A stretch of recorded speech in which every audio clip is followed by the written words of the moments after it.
Los que hemos tenido la bendición, y quiero ponerlo en esos términos, la bendición de casarnos, seguramente recordamos algunas anécdotas del día de nuestra boda. En estos 20 años de creyente y un poco más de servicio pastoral y de vida adulta, puedo decir, he tenido que estar en varias bodas y tengo varias anécdotas de ellas, o comentarios de ellas. No olvido jamás, y creo que se los he comentado, el caso de Elba y Rubén. Yo conocí a Elba cuando Elba estaba en una profunda depresión, había intentado suicidarse, porque el día de su matrimonio, el día de ir al registro, ella, junto con todos sus invitados, estaban esperando al novio, y el novio parecía estar retrasado, pero se retrasó varios meses. No llegó. La dejó plantada en el registro con los invitados y todos. Ese día él se arrepintió y se fue a la fuga. Cuando volvió, por poco y lo asesinamos. Pero cuando volvió, él volvió y le entregó al tiempo su vida a Cristo. Y ellos restauraron su relación. Y nos invitaron a ser los testigos de su boda. Y ese día, recuerdo que le dije a Rubén, no te vas a escapar, ¿eh? Y estuvo allí. Estuvo allí. Lo que más cómico fue de ese día, que ya no fue tan trágico, es que paso yo a firmar, tenía apenas 19 años, creo. Entonces firmo el acta como testigo. Cuando la jueza mira me dice, señor, ¿usted firmó aquí? Sí, me dice, su firma no coincide con la de su documento. Y yo le digo, es que cambié la firma, tenía la firma de niño, la firma de niño, y ahora había cambiado al documento adulto, y yo firmaba de otra manera, pero que no estaba registrada en mi DNI. Me dijo, ¿sabe que con esto se invalida la boda, no? Elba me quería matar. Elba me quería matar, así que me hizo corregir a un lado la firma y me dijo, usted tiene que firmar conforme a su documento. 18, 19 años para mí no era muy claro eso. He visto cantidad de veces cosas que pasan en las bodas y que a veces son recuerdos agradables, lindas sorpresas. He estado en bodas donde de pronto entran los que traen regalos y empiezan a traer y te amueblan la casa entera. He visto esas bodas en medio de mis hermanos de la colectividad boliviana, pasar gente y colgar dólares y dólares y dólares y dólares en la solapa. Es impresionante, es un lindo recuerdo ver que de pronto viene un invitado y te dice, te traigo los muebles de casa, te traigo los muebles de la cocina, o te regalamos el auto. Yo digo, wow, tendría que haberme casado a la boliviana yo. Pero no fue así. Pero también hay momentos difíciles, como pasó en la boda de mi hermano. ¿Sí? Se casó y a las 3 de la mañana, en plena celebración de bodas, se peleó con su esposa, agarró su auto y se fue. Y al día siguiente empezaron los trámites de divorcio. Mi hermano, hermano de sangre. No sé cuáles sean tus recuerdos de boda. Espero que hayan sido más agradables. Capaz en tu mente está el familiar bailarín, la familiar o familiar borracho. No sé cuáles sean tus recuerdos, pero Jesús elige iniciar su ministerio en una boda. Y de eso quiero hablar en esta mañana, un milagro en una boda. Vamos a empezar una serie de sermones de los milagros de Jesús y quiero empezar por el primero, tal como la Biblia lo muestra, en Juan capítulo 2, versículo 1 al 11. Y que podamos ver por lo menos 4 principios sobre qué tiene que suceder para que nosotros recibamos un milagro, cualquiera que sea que estemos necesitando. Algunas cosas tienen que darse. Permítame leer lo que dice la Escritura. Leo de la versión internacional de la Biblia, que dice así, Juan capítulo 2, versículo 1. Al tercer día se celebró una boda en Caná de Galilea, y la madre de Jesús se encontraba allí. También habían sido invitados a la boda Jesús y sus discípulos. Cuando el vino se acabó, la madre de Jesús le dijo, ya no tienen vino. Mujer, ¿eso qué tiene que ver conmigo?, respondió Jesús. Todavía no ha llegado mi hora. Su madre dijo a los sirvientes, hagan lo que Él les ordene. había allí 6 tinajas de piedra, de las que los judíos usan en las ceremonias de purificación. En cada una cabían 100 litros. Jesús le dijo a los sirvientes: llenen de agua las tinajas. Y los sirvientes las llenaron hasta el borde. Ahora saquen un poco y llévenlo al encargado del banquete, les dijo Jesús. Así lo hicieron.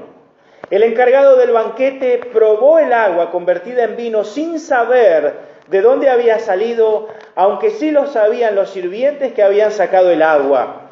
Entonces llamó aparte al novio y le dijo: todos sirven primero el mejor vino, y cuando los invitados ya han bebido mucho, entonces sirven el más barato, pero tú has guardado el mejor vino hasta ahora. Esta es la primera de las señales. La hizo Jesús en Caná de Galilea, así reveló su gloria y sus discípulos creyeron en él. 4 principios para recibir un milagro. Lo primero, hermano, que usted y yo tenemos que hacer es asegurarnos de haber invitado a Jesús a nuestra vida. Dice el texto en el versículo 1 y 2 que había una boda en Caná de Galilea y la madre de Jesús había sido invitada y también había sido invitado Jesús y sus discípulos. Permítame empezar haciéndole estas preguntas. ¿Ha invitado usted a Jesús a su vida? Seguramente todos los que estamos aquí podemos responder que sí. Le pregunto entonces, ¿es bienvenido Él? ¿Y son bienvenidos los discípulos de Jesús a sus celebraciones? Ya ahí no sé si la pregunta sea la misma o la respuesta sea la misma. Porque a veces invitamos a Jesús, pero a veces Jesús y sus discípulos no están invitados a nuestras celebraciones. Y la tercera pregunta es, ¿qué podemos estar celebrando? Esta era una boda. Dato interesante para que usted piense, ¿sí? Una boda. Las bodas judías se celebraban dos días a la semana. Miércoles o jueves. No había otro día. La boda no se celebraba otro día. Jueves se celebraba las bodas de las viudas, que se volvían a casar, y los días miércoles eran las bodas de las vírgenes. No había manera de que fuera otro día. No había boda viernes, lunes, no. Miércoles o jueves. Ya sabía que si el día jueves te habían invitado, era una viuda que se estaba volviendo a casar, y si era un miércoles, era una virgen que se casaba por primera vez. Las bodas duraban aproximadamente una semana. Empezaban con un compromiso anticipado, y cuando llegaba ya el tiempo en el que el novio había preparado la casa donde iba a vivir con la novia, ponían la fecha de la boda verdadera, de la boda real, de la gran fiesta. La boda empezaba por la tarde. Entonces, ¿qué pasaba? Iban los amigos del esposo junto con todas las vírgenes, y en una procesión iban y sacaban a la novia de su casa y la iban haciendo recorrer el pueblo hasta la casa del padre del novio. Ahí se hacía la fiesta. La fiesta duraba 7 días en la casa del padre, y luego la pareja recién casada iba a su hogar permanente. No había luna de miel. La luna de miel empezaba después de haber ido a la casa, ¿sí? Pero era toda una semana de fiesta de bodas. Me llama mucho la atención que en este primer encuentro Jesús está allí, en una boda, en un pueblo pequeño como es Caná de Galilea, en un pueblo humilde, pobre. En esa boda estaba Jesús. Recuerden que Jesús está donde lo invitamos a estar. Él era alguien cercano. Yo me lo imagino a Jesús con sus 30 años, cuando empieza esto, como un tipo lleno de vida, pero algo más. ¿Saben? Hay algo que Jesús era, aunque tal vez en la Biblia no lo encontramos muy manifiesto, pero hay algo que yo le puedo decir que Jesús tenía. ¿A usted qué le parece que se veía en la cara de Jesús? ¿Amargura o alegría? ¿Cara de anduve chupando limón todo el día o cara de gozo? Si Jesús andaba con cara de amargado, hermano, créame, ese no es el Jesús en el que yo creo. Jesús, que dice que el fruto del Espíritu Santo es gozo, Él tenía que ser un hombre de gozo. Los niños se le acercaban, La gente se le acercaba y a Jesús lo acusan de ser amigo de pecadores, de borrachos, de comilón. Dicen, este maestro de ustedes es un comilón y un bebedor, porque se junta con pecadores. No es una invitación a que usted se junte con todos los pecadores que quieran y ande de comilón en comilona y de bebida en bebida.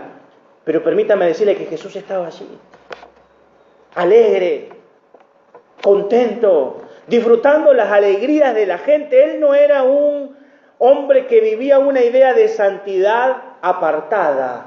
Él estaba allí, porque se puede ser santo en medio de una boda, se puede ser santo en medio de una fiesta. El lugar no condiciona cómo nosotros nos comportamos. Jesús podía estar allí, seguramente en ese lugar había música de la que hoy llamamos secular, y comida en exceso, y bebida mucha, pero Jesús no aparece allí borracho, ni haciendo cualquier cosa, pero Él estaba allí. Hermano, ¿has invitado a Jesús a tus celebraciones? Esta persona, este grupo, había pensado en celebrar una boda y Jesús tenía que estar allí. No hay nada que honre más a Dios que un hombre y una mujer decidan invitarlo a Él, a su boda. Dicho sea de paso, la boda era honrar a Dios, porque Dios había instituido el matrimonio como santo y ellos decidieron celebrar su boda, pero Jesús y sus discípulos estaban allí. Así que lo primero que tenemos que pensar para tener un milagro es asegúrese de que Jesús esté con usted. Lo segundo es, usted tiene que asegurarse de ir a buscar ayuda en Jesús.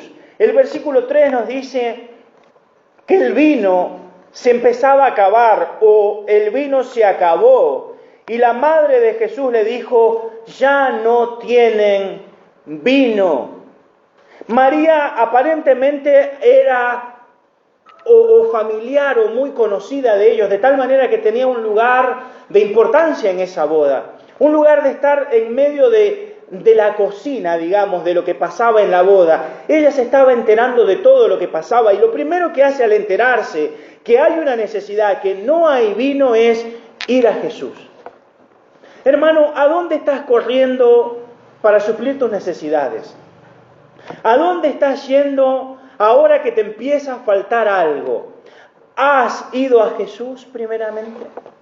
Dice la palabra de Dios en la carta que escribe Pablo a los Filipenses en el capítulo 4, versículo 6, sean conocidas vuestras necesidades delante de Dios en toda oración y ruego, y la paz de Dios que sobrepasa todo entendimiento, guardará sus corazones en Cristo Jesús. Hay un momento donde necesitamos entender que hay un problema y que el problema se empieza a solucionar solo cuando corremos a Jesús. No había tiempo para correr a otro lugar. Y me encanta esto porque a lo largo de los milagros que hemos visto, tanto de Elías como de Eliseo y ahora de Jesús, vemos que los milagros ocurren cuando la gente va a Jesús. Hermano, yo no sé, como decía Hugo, qué necesidad tengas, qué estés pasando, pero sí sé la dirección a la que tienes que ir. Tú y yo tenemos que ir a Jesús en necesidad. Me sorprende la cantidad de veces que nosotros estamos en necesidad y lo primero que hacemos es buscar soluciones. No veo aquí a María diciendo, hagamos una vaquita para ir a comprar vino. No veo aquí a María diciendo, ¿y qué otra cosa tienen para servir? María corre a Jesús y le dice, el problema es este. Específicamente el problema es este. No hay vino. Hermano, ¿cuándo ha sido la última vez que has ido a Jesús y le has dicho cuál es tu problema con nombre y apellido? No simplemente ir y decir, Señor, ayúdame, tú sabes lo que necesito. Porque ciertamente Él sabe lo que tú necesitas, pero Él espera que tú lo pongas en palabras, que tú se lo digas. Que tú vayas y le digas, Señor, necesito que me ayudes en mi relación matrimonial porque la vida matrimonial que estamos llevando no es de tu agrado. Señor, necesito que me ayudes a cambiar mi manera de hablar porque cada tanto sale cada grosería de mi boca que te ofende, que yo necesito que tú me ayudes a cambiarla. Señor, necesito que cambies mi manera de pensar porque todavía tengo pensamientos como si yo fuera un mundano. Señor, necesito que cambies mi manera de vivir plenamente porque vivo de una manera que no te agrada. ¿Cuándo fue la última vez que le decimos, Señor, vengo delante de ti porque se me está acabando la alegría de vivir, el gozo de servirte, se me ha acabado, estoy con la línea abajo, ya no hay energía? Usted tiene que ir a Jesús en medio de su necesidad, que Jesús tiene la respuesta para ayudarnos a cada uno de nosotros. Lo tercero que tenemos que asegurarnos para ver un milagro es asegurarnos de hacer lo que Jesús nos ordena hacer. Y esta tal vez es la parte más importante de este milagro y del milagro que usted y yo podemos llegar o no a recibir. Permítanme leer lo que dice el versículo 1. La madre de Jesús le dijo a los sirvientes, la palabra sirvientes aquí diácono, ¿sí? Le dijo a los servidores de a pie, a los diáconos, hagan lo que Él les ordene. Hagan lo que Él les ordene. Hermano, he notado que muchos de los milagros que la Biblia registra tienen una parte del actuar de Dios y otra parte del actuar del hombre. Permítame darle algunos ejemplos para que usted y yo notemos que hay cosas que tenemos que hacer. Naamán, el sirio, tuvo que ir al Jordán y zambullirse 7 veces antes de ser sanado. No 6 y no cualquier río. El profeta le dijo, ve al Jordán y zambúllese 7 veces. Cuando él fue al Jordán, que no le gustaba, que era un río sucio, que no era como el Habana ni como el Farfán, ríos de Siria que eran mejores, sino que era un río sucio, y se zambulló 7 veces, allí fue sanado. El ciego, al que Jesús le untó los ojos con barro, tuvo que ir a Siloé a lavarse antes de ver. No es que Jesús le dijo, recibe la vista, le untó los ojos con barro y saliva y le dijo, ahora ve y lávate. Y el ciego, siendo ciego aún, tuvo que ir, no sé cómo, a tientas a lavarse al estanque, y cuando se lavó, recuperó la vista. La familia de Lázaro tuvo que quitar la piedra antes de que Lázaro sea resucitado. Jesús no dijo, Lázaro, sal fuera y piedra, córrete. Jesús dijo, corran la piedra. Y cuando corrieron la piedra, él allí dijo, Lázaro, sal fuera. Yo no sé qué hubiera pasado si la gente no hubiera corrido la piedra. Porque algo tenían que hacer. Recuerde que los 10 leprosos fueron sanados cuando iban de camino a presentarse a los sacerdotes. No cuando oyeron la palabra, sino cuando iban de camino para ser vistos por los sacerdotes. La Escritura también dice que para cosechar es necesario sembrar. Hermano, a veces nosotros, y permítame hacer un paréntesis dentro de esto, nos cuesta tanto hacer nuestra parte. Todos queremos cosechar, pero no nos atrevemos de tener la fe de poner una semilla que produzca fruto. Es lindo cosechar, es hermoso cosechar, pero para cosechar hay que sembrar. Entiéndalo, si no siembra, no cosecha. Meditaba el otro día en el principio y en la fe del pueblo judío con el tema del diezmo. Cuando en Malaquías el Señor les dice, traigan los diezmos al alfolí y haya alimento en mi casa, dice, entonces yo abriré la ventana de los cielos y derramaré sobre ustedes bendición hasta que sobre y abunde. ¿Qué había que hacer primero? Antes de que se abra la ventana de los cielos, traer el diezmo. Y hermano, el diezmo en el tiempo de Israel no era como nuestro diezmo. Era doblemente más difícil y le voy a decir por qué. Nosotros, ¿cómo damos el diezmo? Si es que lo damos. Nosotros recibimos el dinero, todo nuestro sueldo del mes, y decimos, recibí tanto, voy a sacar el 10% y yo ya sé cuánto me queda. Puede que yo diga, capaz que no me alcance, pero lo voy a dar a Dios. Pero yo tengo en la mano el dinero. El diezmo judío no era así, porque el diezmo judío no era al final, el diezmo judío era al principio. Se daba en fe, se daba el primer fruto, se venía y la primera parte de la cosecha ya se la daba a Dios con la fe de que luego la cosecha iba a alcanzar. Se daba por adelantado. Hermano, nosotros tenemos que hacer nuestra parte. En todo lo que querramos que Jesús haga por nosotros, algo tenemos para hacer. Señor, yo quiero que tú hagas un milagro en mi hogar. El Señor dice, estoy de acuerdo, quiero hacer un milagro en tu hogar. La pregunta es, ¿y tú harás tu parte en el milagro? ¿De qué nos sirve orar y decir, Señor, yo quiero que tú renueves el amor entre mí y mis hijos? Si usted no está dispuesto a ir a darle un abrazo a su hijo, o a darle un beso a su hijo, o a su padre, o a su esposa, o a su hermano, o a su pastor, no lo sé. ¿Cómo Dios podría? ¿O usted cree que de pronto, después de orar, vamos a orar ahora, yo voy a decir, Señor, oro por los matrimonios para que se amen, y usted de pronto va a sentir que la flecha de Cupido le atraviesa el corazón a usted y a su esposa y van a sentir ganas de amarse? Hermano, no sucede así. Usted va a tener que ir a su casa con la misma esposa con la que vino o no vino y hacer gestos de amor para con él, para con ella, para con sus hijos, para con las personas que usted quiere que el Señor haga un milagro. Usted tiene que hacer su parte. Dios hará la suya. Dios quebrará lo otro, pero usted tiene que hacer su parte. Dice literalmente que María les dijo, hagan, y subraye, hagan lo que les ordene. Reina Valera añade todo lo que les ordene. No aparece así en el texto griego, pero si quiere, me aprovecho de eso. Todo, no una parte, no el 90,9%, todo lo que les ordene. Hay gran beneficio en la obediencia.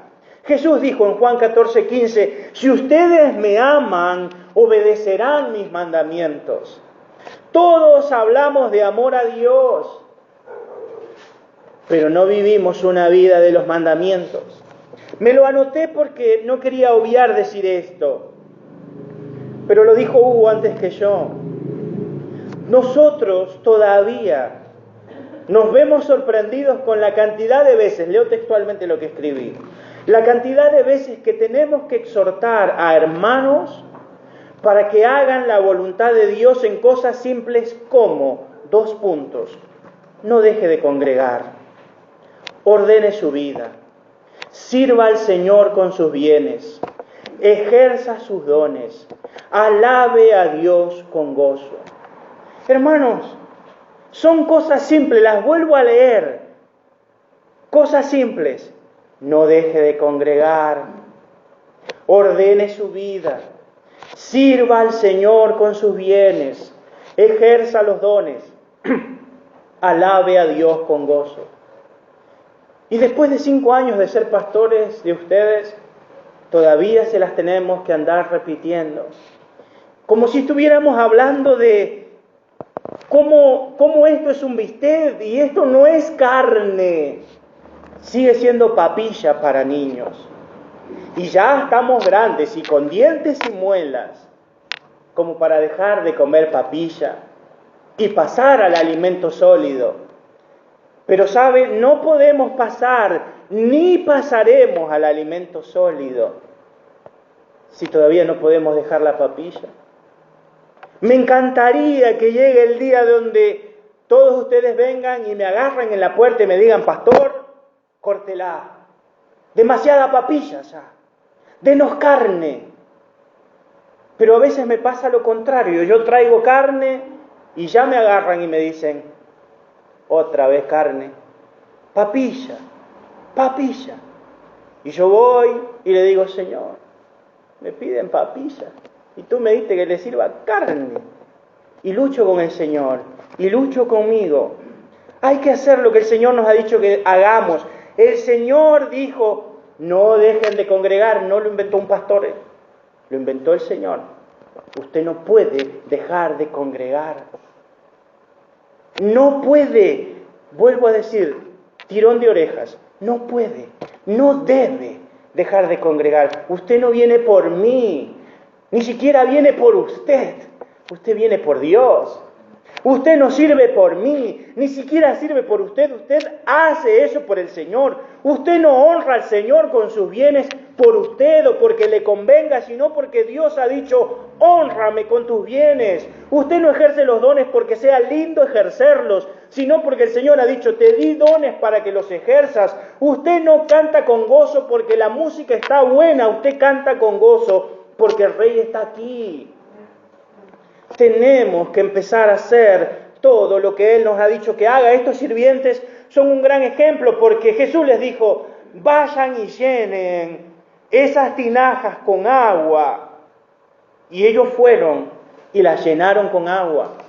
Era raro el mandato. Había, dice, 6 tinajas allí. Eran de piedra. Cada una contenía o podía contener 100 litros de agua, estaban vacías, se utilizaban para las ceremonias de purificación y en esta boda sí que había que haber usado los 600 litros de agua. ¿Qué eran las ceremonias de purificación? Era el lavado de pies y el lavado de manos. Imagínense, a la boda, todos venían con sus piecitos de haber caminado y lo primero que había que hacer era, antes de que entres a la boda, te vamos a lavar los pies.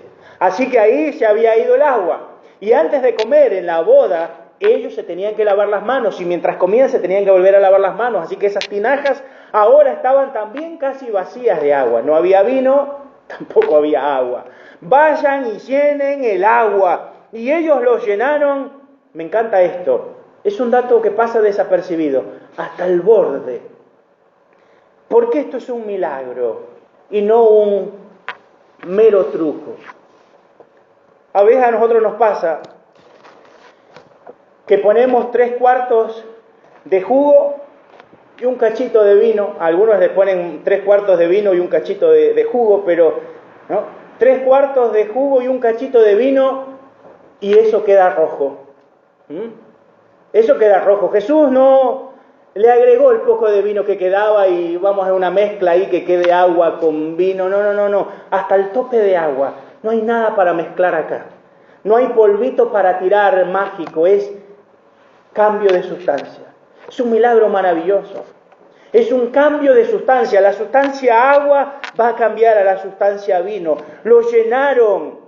Y me encanta el versículo 8 porque Jesús dijo, después de que lo llenaron, ahora saquen un poco y llévenlo al encargado del banquete. ¿Y qué dice al final del versículo 8? Así lo hicieron. ¿Te imaginas?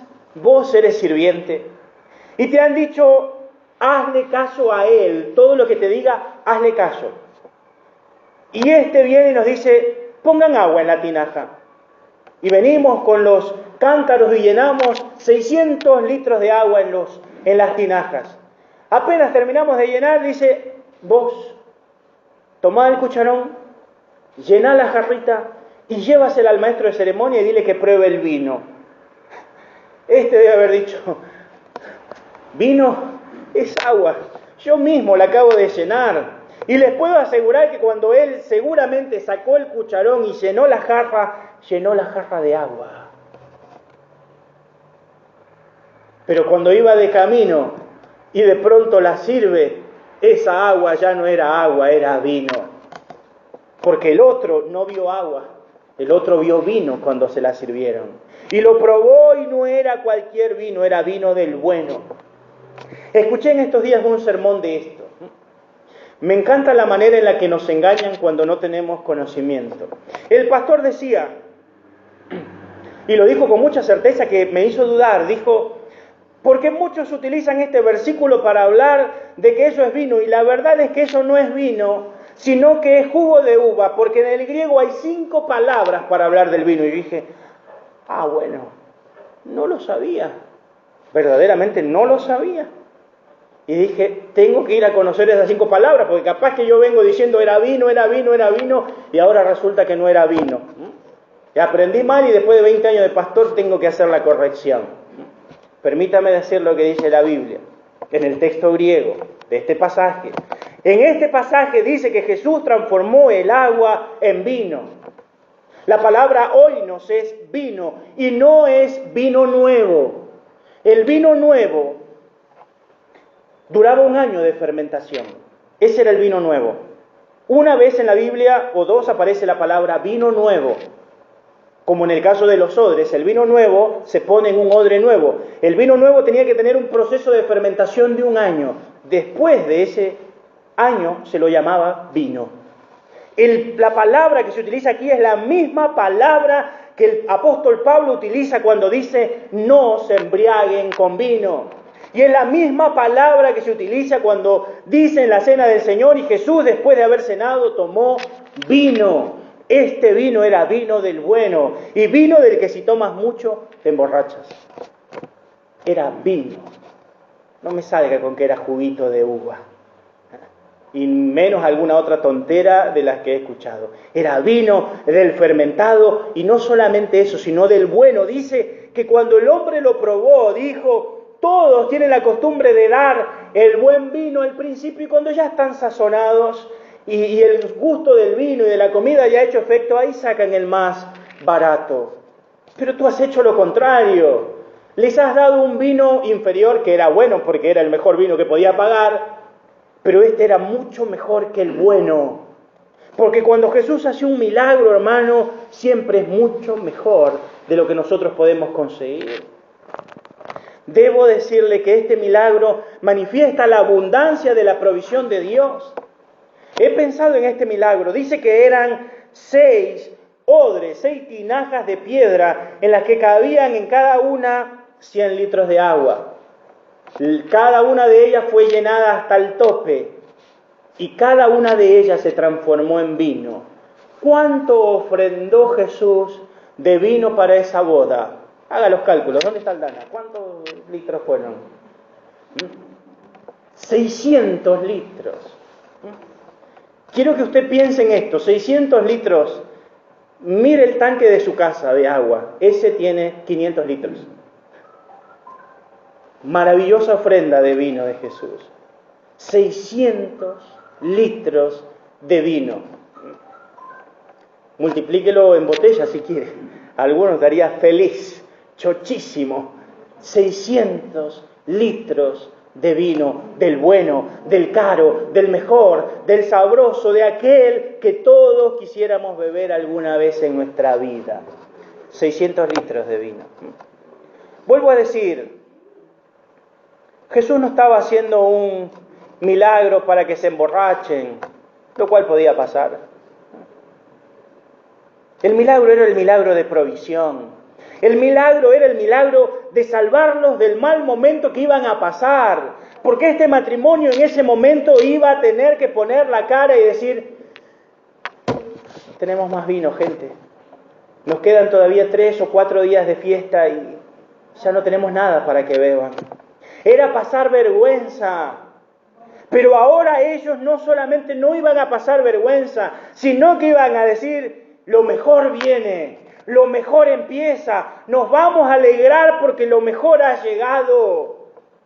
Hermano, yo no sé qué te falta, no sé cuán vacíos están tus cántaros, pero sé que si tú vienes a Jesús, Él puede llenar tu cántaro vacío con todo lo que Él tiene para darte y será bueno y será mejor. Y Él cambiará tu vergüenza en alegría, Él cambiará tu humillación en gozo, porque Él sigue siendo bueno. ¿Tú crees que Dios quiere que tú estés todo el tiempo pasando vergüenza de decirle a la gente, che, no puedo pagarte? Ese no es mi Dios. Pero estamos así porque muchas veces todavía no queremos hacer lo que Él nos ha dicho que hagamos. Sé que no siempre es fácil, pero créame, a más lo practicamos, más sencillo se hace. En algún momento usted y yo tenemos que cambiar la mentalidad de decir, ya vengo probando esta fórmula y no funciona. Probemos la fórmula de Dios, que seguramente peor no nos va a ir. Tiene que funcionar, porque si la fórmula de Dios no funciona, hermano, vuélvase ateo y coma y beba, que mañana se va a morir y se va a quedar en la tumba, no hay más nada que hacer. Pero yo los desafío a probar las fórmulas de Dios. La fórmula de Dios es, si obedecemos, Él promete bendecirnos en todo. Debo cerrar diciendo que este milagro fue hecho con un propósito, y esto es lo cuarto. Asegurémonos de entender el propósito del milagro. Dice el versículo 11, esta es la primera de las señales que Jesús hizo. La hizo en Caná de Galilea y así reveló su gloria y sus discípulos creyeron en Él. Los milagros son, en primer lugar, para nuestro beneficio. El vino fue para ellos, fue para que los disfrutaran, fue para que lo repartieran, fue para que lo bebieran, fue en beneficio para ellos. Dios tiene cosas para darte para tu beneficio, para que tú las disfrutes. Él quiere cambiar el corazón de tu familia, de tus padres, de tus hijos, para que tú los disfrutes. Dios no hace un milagro para que tú no lo disfrutes. Es para que lo disfrutes, hermano. Cuando Dios te bendice, tú lo puedes disfrutar, porque la bendición de Jehová es la que enriquece y no añade tristeza con ella.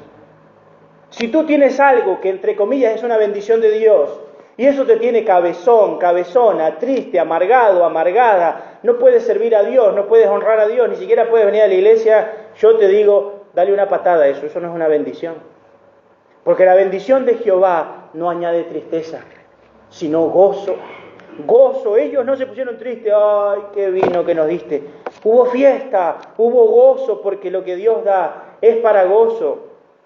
Lo segundo es los milagros son para que veamos la gloria de Dios. Dice que los discípulos vieron la gloria de Jesús, así les reveló su gloria. Jesús sigue queriendo revelarnos su gloria, que le veamos cara a cara, como decíamos en el cántico, de gloria en gloria te veo, oh Dios. Pero puedo decir que habemos muchos aquí que hace rato no vemos la gloria de Dios. Créale, Él quiere seguir mostrándole su gloria, desde las cosas más pequeñas hasta las más grandes. Por último, los milagros son para que sigamos creyendo. Dice, y sus discípulos creyeron en Él. Ya le seguían, pero al ver el milagro, creyeron mucho más en Él. Permítame decirle, Dios todavía hace milagros para que nuestra fe aumente.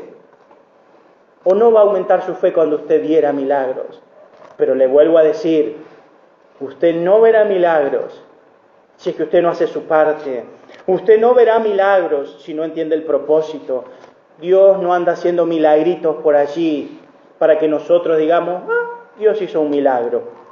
Él los hace con un propósito. Entonces le digo, yo no sé qué recipiente tenga vacío, pero Jesús puede llenarlo. Yo no sé qué necesidad tenga, pero Él puede suplirla. Yo no sé qué esté por celebrar o esté celebrando, pero invite a Jesús. Por último, una aplicación más que práctica en todo esto. Esas tinajas de piedra estaban vacías, y a la voz de Jesús y a la obediencia de los sirvientes se llenaron de vino. El vino, una de las cosas que representa en la Biblia es el gozo. El gozo. Vino en la Biblia, uno de los sinónimos es gozo. Ellos estaban vacíos de gozo, se les acabó el gozo, se les acabó el vino. Qué amargura cuando se nos acaba el gozo. Y capaz que hay algunos aquí que están así, que hace rato no les vemos los dientes, no se los vemos más. Antes le veíamos los dientes, sonreían, estaban gozosos. Hace un tiempo, ya no sé si perdieron los dientes en un accidente y no nos quisieron contar y no sonríen para no mostrarlos, pues no le vemos más los dientes. Y permítame decirle, hermano, Dios quiere darnos gozo, porque el fruto del Espíritu Santo es amor y seguidamente es gozo. Alguien dijo que se consigue más Se atrapan más moscas con miel que con hiel. ¿Qué quiere decir esto? Quite la amargura. La amargura no atrae a nadie. La dulzura sí. El gozo sí. Nadie quiere estar con una persona que solo destila hiel. Pero le puedo asegurar, todos quieren estar con una persona que nos hace reír, que nos produce gozo, que nos hace sentir cómodos, que lo vemos y ya lo vemos y nos estamos riendo. ¿De qué te ríes? Te veo la cara y me río, ya está. No necesito que me digas nada, te veo y me río. Hay algunos a los que vemos y lloramos. Hermano, gócese. Si se ha quedado vacío, no se rían. Bueno, sí, ríanse, esa es la idea. Gócese, hermano, si nos hemos quedado sin gozo. Es un buen día para decirle a Jesús, Jesús, el gozo ha bajado. Lléname de gozo. Y Él os llenará hasta el tope y para dar. Y cuando todos lo vean, ustedes dirán, yo quiero eso de que Él tiene, quiero esa alegría no natural, quiero ese vino nuevo, quiero ese vino que produce gozo que tiene y que solamente lo puede haber producido Jesús en su vida. Necesitamos eso. Pidámoselo al Señor. Oremos.